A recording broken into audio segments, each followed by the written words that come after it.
Welcome back to This Is Working. I'm Dan Roth, LinkedIn's editor-in-chief.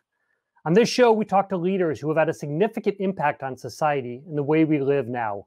Today, my guest is Dr. Yong Kim. Jim Kim's work has saved millions of lives across the globe. He's garnered a reputation as one of the most influential leaders of our time. His resume backs it up. He's a physician, infectious disease specialist, and an anthropologist. He led the World Health Organization and later shook up the World Bank as president, spearheading a $13 billion capital increase and setting ambitious goals to end extreme poverty and help fight climate change. Kim's been an overachiever since he and his family immigrated from South Korea to Iowa. In high school, he was class president, the quarterback for the football team, starting point guard for the basketball team, and was, of course, valedictorian. Decades later, Dr. Kim is still juggling different duties.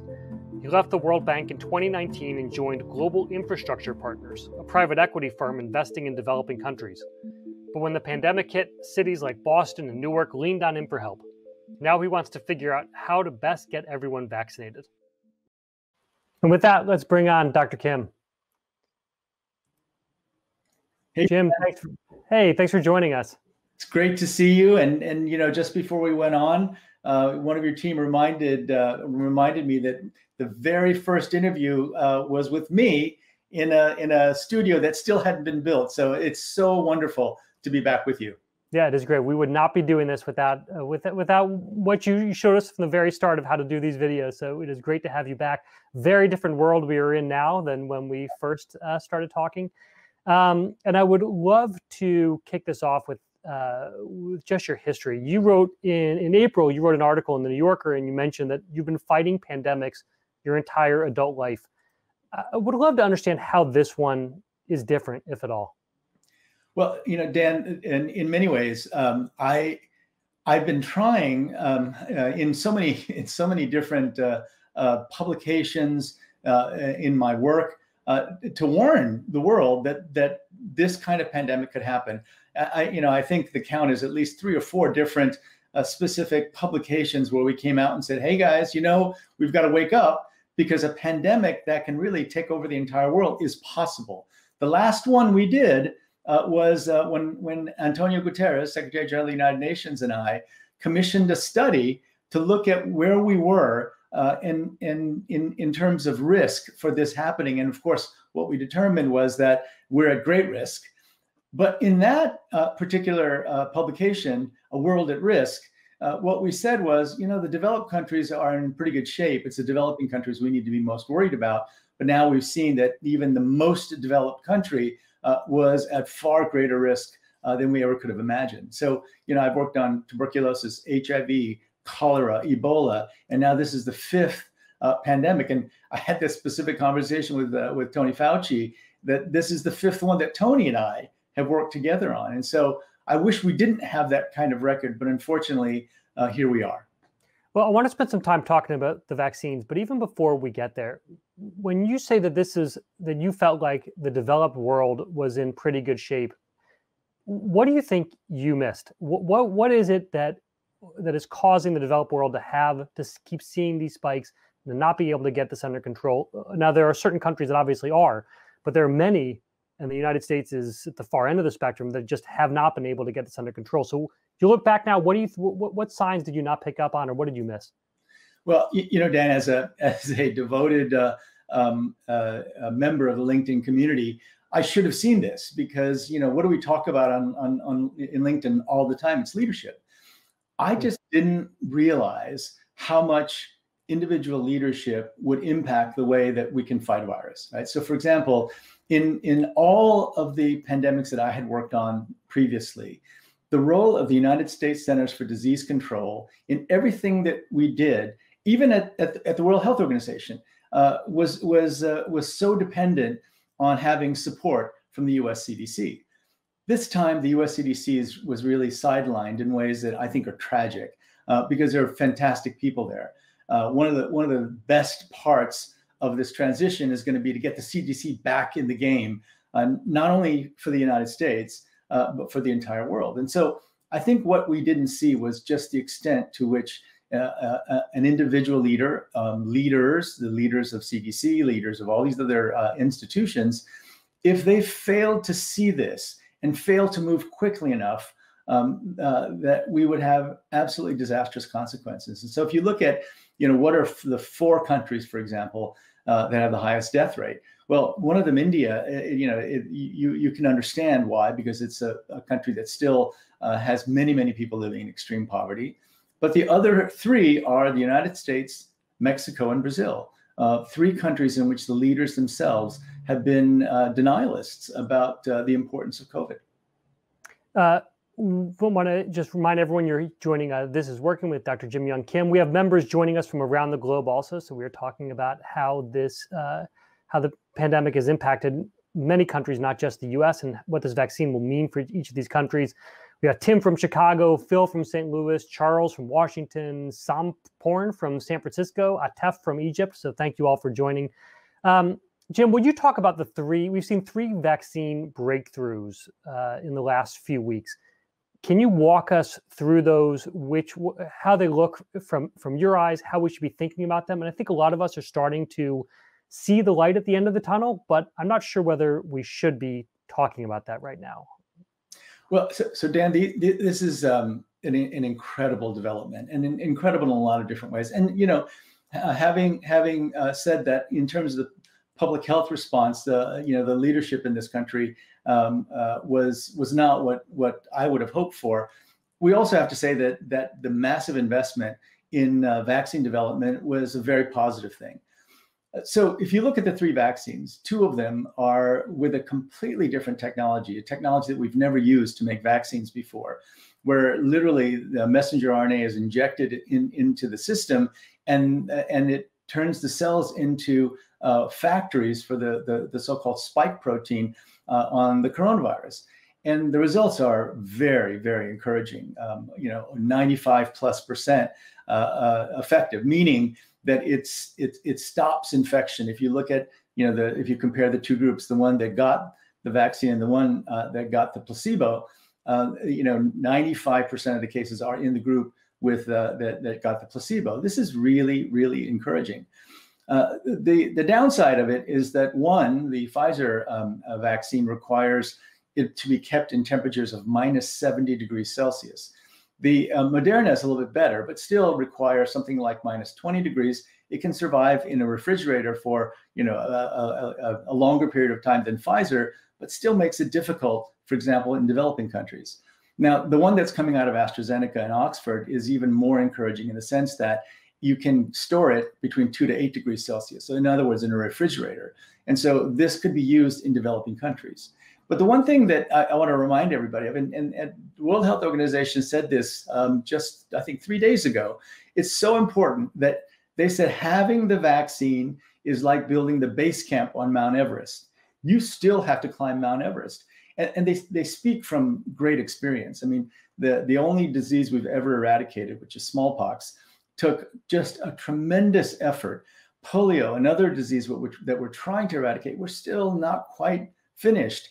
And it's required just an enormous amount of effort in terms of logistics. How do you keep things refrigerated and get it there? How do you detect the cases? How do you think about an approach from country to country?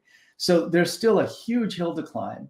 And my own sense of it is that the countries that have the best ground game, and it turns out that in politics and in pandemics, the ground game is absolutely critical. If you are doing a good job of suppressing the virus now, this is China, Hong Kong, South Korea, New Zealand, Australia, Singapore, and then there are some countries in Europe that are also doing a very good job. Germany is doing a much, much better job than most. In Africa, Rwanda has kept their level, their death levels and their infection levels extremely low. So there are places all over the world that have done a great job. Those are the communities that are going to be able to deliver the vaccine most effectively. And they're the ones that are going to get back to normal economic activity fastest. And so in the US, here are the things I worry about. I think the military has been doing a good job, as they do in terms of the logistics of delivering the vaccine. And right now, it seems like the number of people who say they're going to get the vaccine has been going up. But it was 50%. 50% said that they were going to get it months ago. It went down to 42%, and it seems to be getting higher, the number of people who say they will get it. But people who are going to be suspicious of a vaccine, whether it's from the one group that still doesn't think COVID is a big issue, or another group, and this is communities of color, people living in much more difficult circumstances. They have their own set of suspicions. And so the way you get past that is by having a really strong ground game, a public health system that's doing testing and contact tracing and supported isolation. In other words, putting people in isolation and quarantine, but supporting them if they don't have enough food, if they don't have diapers for their children. This kind of system is necessary in every state for us to get the vaccine out. And unfortunately, we don't have that in place in most of the United States. So we don't have that in place in the US, and it is unclear how we would get the political or civic will to get that in place. Does that mean that these vaccines, that we never leave base camp? Well, I don't think so. I think that the seriousness of the effort in the Trump administration with the military to get a plan in place, I think it's very encouraging, the fact that they've been so serious about it.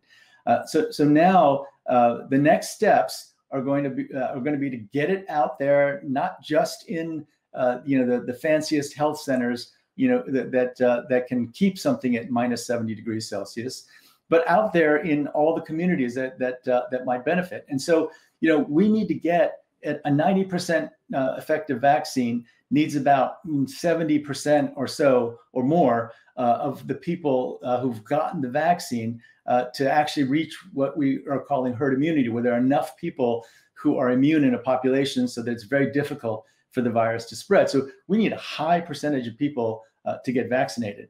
But Dan, here are the questions that still remain. How long will you have this immunity?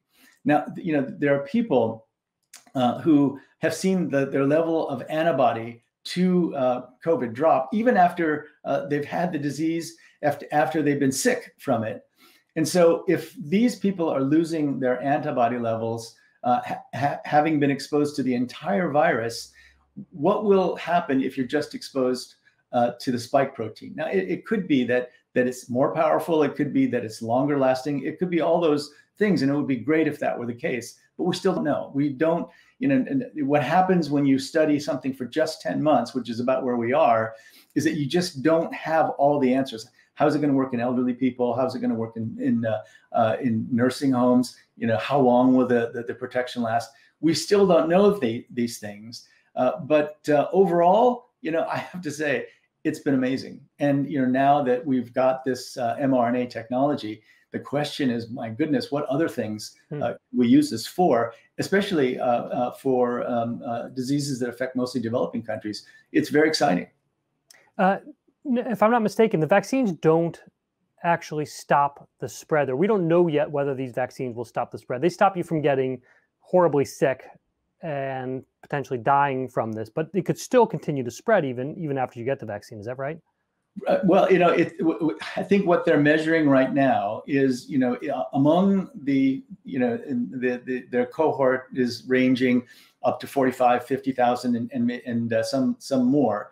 In that group of people, when they have positive cases, how many of them come from the placebo group and how many of them come from the vaccinated group? So, I think right now, and maybe there are people who are more involved with these studies who know more, but as far as I can tell, what we're really looking at is that for right now. That's very powerful. That's important. But these other more subtle questions, I haven't seen data on that, and that will simply take time to get. And once we have that data, that will be very helpful. And as we use the vaccine, we'll get much more of that data. You have a history of bringing drugs and treatments into parts of the world where people said this is not it's actually not possible to help these people. It's going to be too expensive. We can't do it. When you look at something like coronavirus and you're talking about the ground game, what do you think needs to happen? Are you talking to business or government leaders about what has to be put into place to be beyond just the Army to be able to get the vaccines out and to make people feel like this is something they have to do? Well, Dan, I was very fortunate to early on in April and May to speak to the entire Democratic caucus of the U.S. Congress. And it goes back to infectious disease. I've worked with Speaker Pelosi since really she joined the U.S. Congress. And she joined the U.S. Congress, a lot of people don't know this, to help fight HIV. I mean, to fight AIDS. She's from San Francisco. And so she was an AIDS activist from the very beginning. And so I worked with her when I was at the World Bank very closely. And so we started talking, and I said, Speaker Pelosi, it's great that we're spending trillions of dollars on fiscal stimulus. But putting my World Bank hat on, this is fundamentally not an economic crisis. This is a public health crisis with severe economic implications. And so what I said to her is, we now, in the next stimulus package, we have to have something that specifically works to build the public health response. Because no matter what you say about where we are now, you're going to have this system in place, whether it's to help deliver the vaccine, whether it's to in the end game, as cases get lower and lower, make sure that you can still put out these outbreaks wherever you find them. And she agreed. And again, I think it's her background in having dealt with public health issues for so long.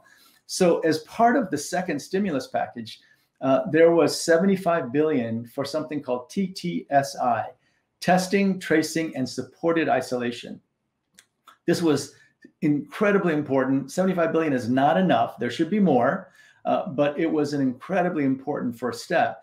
And then, of course, when that went to the Senate, it was killed. And so I'm really interested to see whether we'll get that kind of money for the next phase of COVID. That kind of money could be used to build systems, and I think we've gotten a lot of traction. Senator Kirsten Gillibrand is talking about a health worker corps of hundreds of thousands. I think it actually needs to be bigger than that. But here's the argument we've made. In Massachusetts, where we, meaning Partners in Health, the organization I helped to found in the 80s, we, Partners in Health, are running the contact tracing program. And here's some of the things we found.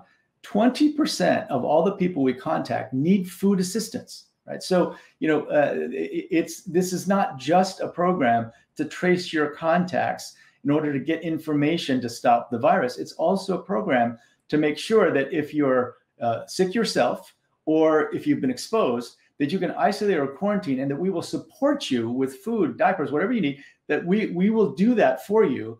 And that has made a huge difference to people who don't have 2 homes and 5 bedrooms, people who have to go to work every day. And so we found that the contact tracing program directly speaks at social inequalities and is a blow for social justice. Second thing, it's an employment program. So many people, lots of good skills, are unemployed. We pay $35 an hour in Massachusetts, so it's a relatively good job, and they can get overtime, and they have the dignity of having the job. The third thing is that if you spend this kind of money on people who are working to help curb the epidemic, it turns out also to be fiscal stimulus, because when you give the people money in their salary, they actually spend it on the kinds of things that we need spending on to get the economy back up and running. So to me, it's a no-brainer. It's a no-brainer that we do this because it's jobs, it's social justice, and it's fiscal stimulus. But certain leaders in the Senate have literally carved those items out of the fiscal stimulus bill. So I hope it's put back in. But to not do so, I think, Dan, it just makes no sense to me. Because I keep telling my friends, business leaders, hey guys, this is not a financial or economic crisis. It's a public health crisis. It makes no sense to try to put out a fire with measures that in fact are not getting at the cause of the fire. You straddle both the infectious disease and the finance world. There's not many people who do that. Are you also talking to business leaders? What are you hearing back when you talk to them about what is actually needed? Well, so they're basically looking at what's happening with viruses, with the vaccines and treatments, and it's totally understandable that they're looking at that, and their assumption is that once we have a vaccine, it's over. But already you're hearing the person the scientist who developed the Pfizer vaccine has been saying, look, we're not going to get this to everybody for a long time. And, the first signs of really normal life in the hardest hit areas, including the United States, is going to be next winter, right? So at least another year. And, I would say you want to speed that up. The way to speed that up is to build public health systems that can put out outbreaks, that can deliver vaccines, that can help people stay safe. That's the way to speed all that up. But, unfortunately, the business leaders have said, well, in the United States, we're not going to be able to do that kind of thing. And so let's just wait for the vaccine. I've been giving the warning, even with these very effective, and there's another thing, it's not proven to be effective yet. The word effective we use when it works actually in the community. What's been proven now is efficacy. In experimental situations, does it work? The answer is yes. The next test is to see if it's effective. I know most people use the words interchangeably, but in public health and in the sciences, this is how it's different. Efficacy has been proven, effectiveness not yet. And to make sure that it's effective also, we have to have a much, much more robust investment in public health. I hope we can get that message across in this new Congress and new Senate. Got a question from Christine and Mohammed, who are tuning into This is Working, who wants to know how have the pharmaceutical companies been able to make these vaccines so fast? So, to go back to the beginnings of the outbreak, there are a lot of criticisms going back and forth, especially between China and the United States. But China made the entire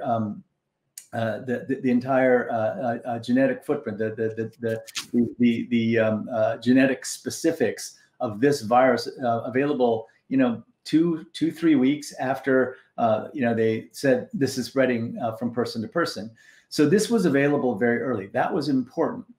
And the interesting thing about the mRNA vaccine is that these scientists had been working on using this particular mRNA technology, but for other diseases, for cancers, for other diseases that we hoped it would be applicable for. It had never been tried as a vaccine. So they quickly turned their research from working on what they had been working on to working on a COVID vaccine. And it happened very quickly. The AstraZeneca virus, the vaccine, is a more traditional. It's a chimpanzee adenovirus that has in it the genetic material also of the spike protein, and so that's a more traditional route. But I have to say, it's amazing that any of these have gotten their vaccines into so many people already and already have results. I think it's just because the pressure to move and the resources that were made available so that these companies and these universities could move was really unprecedented. So it's very encouraging to me. It's extremely encouraging to me. And I hope that what we'll find is that as new coronaviruses, and we know that they'll come, as new flu viruses, as these new viruses inevitably come back at us, that we can develop these rapid development systems even more so that we can respond with every new vaccine. But again, even if we had the best system in the world, having to vaccinate 7+ billion people is a logistical nightmare. Can be done, but it can't be done without building the ground game. And once again, Dan, I keep saying this, building the ground game, guys, not only helps you with and I shouldn't say guys, I mean men and women. Building the ground game isn't just something to do for the pandemic. It's fiscal stimulus. It's a job. It's a wonderful way to remake healthcare systems, like in the United States, healthcare systems that are focused usually on curative care for very sick people, to really a health system that can have a huge impact on the health of populations. Well, it might not be growing at the numbers that you are looking for that are required, but we are certainly seeing it, at least in LinkedIn data, that one of the fastest growing jobs at this time is contract tracing, and a lot of people who can help out in these hospital systems, start being able to provide these kind of benefits, help people get through this. So probably needs to grow a lot faster based on your recommendation, but we're at least seeing it in the numbers. We have a very active stream right now watching this. Watching This is Working Live. We're here with Dr. Jim Kim, Angela from Ohio, Alberto from Spain, Vicky from New York, Mike from Cincinnati, Patricia from North Carolina are all tuned in. Jim Murray, noticed your football in the background. What is that football? Oh, okay. So, we were in a situation early in the pandemic where, some of the most famous, most sophisticated hospitals in the world, Massachusetts General Hospital, Brigham and Women's Hospital, were not getting PPE. They didn't have enough N95 masks. And so we looked around, and the place where they had masks that we could purchase en masse was China. And so, having, as World Bank president, I spent a lot of time in China. I have colleagues who I'm working on the infrastructure business who are in China right now. The place where we could get them quickly was actually Shenzhen, near Hong Kong in China. And so we needed a plane. And, this was just desperate because Governor Baker in Massachusetts was just beside himself and told me he couldn't sleep at night, thinking that his own healthcare workers at these great hospitals, would have to, we're using a single N95 mask for a week, right? Which is just not, it makes no sense. And so we were thinking about how can we get a plane? And so Governor Baker called Robert Kraft, who's the owner of the New England Patriots, and said, can we borrow your plane? And, to their great credit, Bob and Jonathan Kraft stepped up and said, whatever you need. And so we because China had such strict rules, if you went to China, you had to quarantine there for 14 days. We found a window so that the plane could land, but only be on the ground for 3 hours. And if they took off again before the 3 hours was up, then they could leave without having to quarantine for 14 days. And so I was working with my colleagues to make sure that the shipments came, all the PPE was there. We had to get it ready to load onto the airplane the moment it landed, and it worked. And if you Google this, you'll see Jonathan and Robert talking about this. It's very moving. And when that plane landed, when it was unloading, Governor Baker did a press conference with Jonathan in the back, and he wept. He cried right there during the press conference because he was so worried that he was sending his own health workers in without this protection. So I'm really, really grateful to the Crafts for doing it. They've been a class act from the beginning. I'm a huge Patriots fan. And so, they didn't need to do anything, but they sent me this football, which finally made my kids think that I'm maybe a little bit cool. That's great. What a great story. I was not expecting that. I was not expecting that to be the tale of the football. That's incredible. It ties into the world we are living in right now. We only have a few minutes left. I want to ask you a question, not about the pandemic, not about vaccines, but about your history. You have had some amazing jobs. You've been president of Dartmouth, the head of the World Bank. You left the World Bank in 2019. And I would love to understand how you made, that's the kind of job that most people are like, I'm going to stay in here until they run me out. How are you making decisions about when, we talked to a lot of people about when to take jobs, but how do you make the decision on when to leave a job? Well, one of the things, Dan, is I really believe in coaching. I believe that, anyone can get better. And, this goes back to a story, my very good friend, Atul Gawande, he's a surgeon. And he came to the realization, he said, Tiger Woods, the best golfer in the world at the time, has a coach. And here I am, a surgeon. And after I finished my residency, I don't have a coach anymore. So he asked a senior surgeon if he would be his coach. And the senior surgeon said, oh, Atul, you're such a great surgeon. I don't think there's anything I can tell you. And Atul said, well, can you just come in the operating room and watch what I'm doing and then tell me what you think? And so after the surgery, the very distinguished, someone who I trained with as well when I was a medical student, said, well, Atul, you're an incredibly gifted surgeon, but here are 15 things that I saw that you might want to think about. And Atul's numbers actually got better. look, I'm a complete believer in leadership training, and I've had a leadership coach for a very long time, Marshall Goldsmith, who is a devoted LinkedIn community member. And so Marshall's specialty is telling people when it's a good time to leave. And so, you mentioned in the very kind introduction that we received a capital increase. And frankly, in the context in 2018, and with the Trump administration sometimes, being skeptical about the multilateral world, people told me there's no way on earth that you're going to get this capital increase. And we got it, and it was historic. And good thing we got it, because now the World Bank is doing, I think, more than 3 times what we were doing when I first started at the World Bank Group. So what Marshall told me was, look, things are probably not going to get better for you after the capital increase, and things definitely could get worse.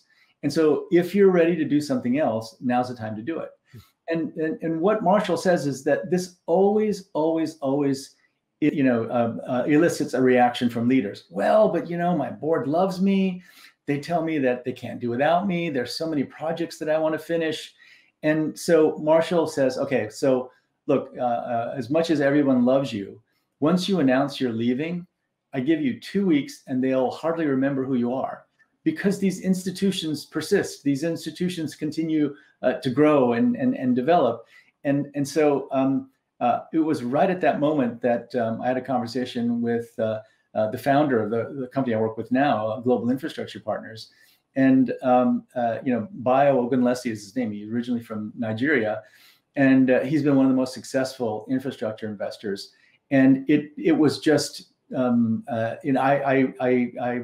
would have happily stayed at the World Bank longer, but it was just absolutely the right moment, because this guy who'd been so successful in infrastructure in OECD countries was, now moving into emerging markets aggressively. And so it was the right time. And, these departures are always a little bit, they're tricky, especially because, you think, oh, gosh, they like me, they want me to stay. But the institution's doing fine. They're, again, their lending is huge now, and they're playing a hugely important role in the COVID response. And so I've always now, I listen to Marshall. Marshall has coached Alan Mulally, has coached Mike Duke, has coached a lot of the pharma CEOs. He's one of the most, I'm sure he is the most celebrated leadership coach, and he brings to every client all the lessons he learned from all of these great leaders. And so this was really helpful to me. And if there's a lesson that I would give to people on LinkedIn community, in the LinkedIn community who are watching, is, if you don't have a coach, think about getting a coach and listen to them. And definitely don't get a coach who only tells you that you're great. Get a coach that will just give it to you, right between the eyes, but then help you get better. That everyone can get better, in my view. And it's something that I really cherish, that for 10 years, now 12 years now, Marshall's been coaching me. This is great, Jim. Thank you so much. That I think you kind of tied it all back together with this idea of leadership and how institutions change or don't change. We all need coaching. We all need to get through things. And I think that your point of view is that we need to change some of the institutions around how we deal with contact tracing and changing people's opinions about vaccines, about moving faster, about getting our ground game in place, and then thinking about how we move on to what's next. And I think that you give us a lot of hope about how the pharmaceutical companies have been able to move fast and what that might mean for the future of healthcare as well. So thank you so much for joining us here today. Really appreciate it. Can I say one more thing, Dan? Absolutely. So, I really, committed to LinkedIn, more than any of the other social media platforms. And I just want to say that you and Jeff, I know that Jeff isn't the CEO anymore, but Jeff Weiner, you guys began working with us at the World Bank in a way that was just so amazing. It turned out that you have a very specific kind of data about what kind of jobs are available and where people are. And so, we started this amazing project in Africa where we're just, informing people in Africa where the jobs are, what kind of jobs are available, and whether or not there are enough people in that or another country to be able to take those jobs. And so, in terms of having an impact in emerging market countries, you guys have been, way out in front in thinking about how your platform can do that. So I just want to thank you for doing that, and also to say that that the fact that LinkedIn has such a mission-driven approach, I think it's wonderful, and it's why it's still really the only social network, well, whatever we call this now, social media kind of system that I still am on and follow closely. That's great. Well, thank you so much. And say hi to Jeff. I haven't seen him. Okay, will do. Okay, thanks. Big thanks to Dr. Kim for joining us here today. Remember, everyone, that we are live at 12 p.m. right here on the LinkedIn news page every single day. Tomorrow, LinkedIn editor-at-large Caroline Fairchild will be digging into new research that looks at how COVID-19 is disproportionately affecting women and minorities in the workplace and solutions employers can start implementing now. We release This Is Working every week. We do it as a podcast. We do it as a live. We count on your questions and your involvement. If you want to start getting notified when we have a new podcast, a new episode, go to lnkd.in/this/TIW, lnkd.in/TIW, or follow me, Dan Roth, on LinkedIn, and you can get those every week when we put them out. Thank you so much for your questions, for being here, for staying engaged, and listening to how we can make it through this pandemic and what comes next. See you next week.